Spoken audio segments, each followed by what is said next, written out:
فتح مکہ 20 رمضان المبارک فتح مکہ کا دن سن 8 ہجری فتح مکہ کا سال ہے، اور یہ وہی فتح ہے جس کی خوشخبری اللہ تعالیٰ نے اپنے پیارے حبیب محمد صلی اللہ علیہ وسلم کو صلح حدیبیہ کے بعد دی تھی۔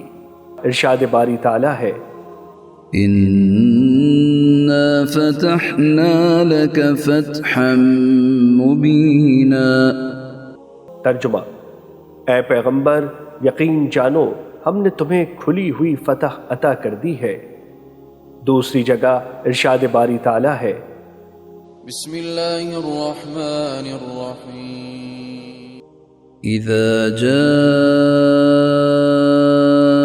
نصر اللہ والفتح ورأيت الناس يدخلون في دين الله أفواجا فسبح بحمد ربك واستغفره إنه كان توابا۔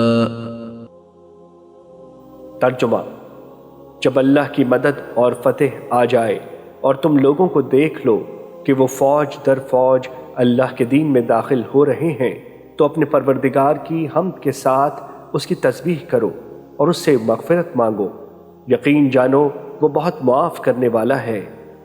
سن 8 ہجری تک اسلام کو عظیم فتوحات ملی تھی، مگر جزیرہائے نما عرب کا مرکز یعنی مکہ معظمہ اور کعبۃ اللہ ابھی تک مشرک بت پرستوں کے قبضے میں تھا، اور وہاں اخلاقی گراوٹوں اور زوال انسانیت کا سلسلہ جاری تھا۔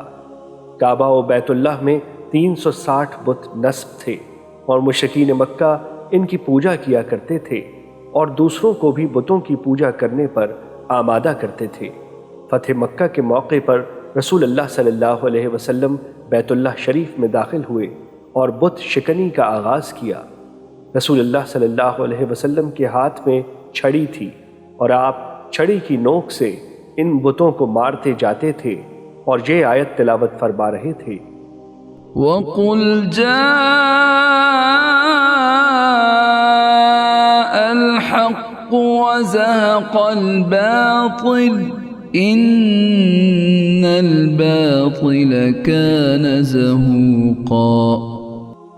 ترجمہ: حق آن پہنچا اور باطل مٹ گیا، اور یقیناً باطل ایسی ہی چیز ہے جو مٹنے والی ہے۔ رسول اللہ صلی اللہ علیہ وسلم نے مٹھی بھر کنکریاں لیں اور اس آیت کی تلاوت کر کے بتوں کی طرف پھینکی، جس کے نتیجے میں سارے بت سرنگوں ہو گئے، اور اس کے بعد بتوں کو مسجد حرام سے باہر نکال کر توڑ دیا گیا، اور یوں اللہ کا ایک اور وعدہ پورا ہوا۔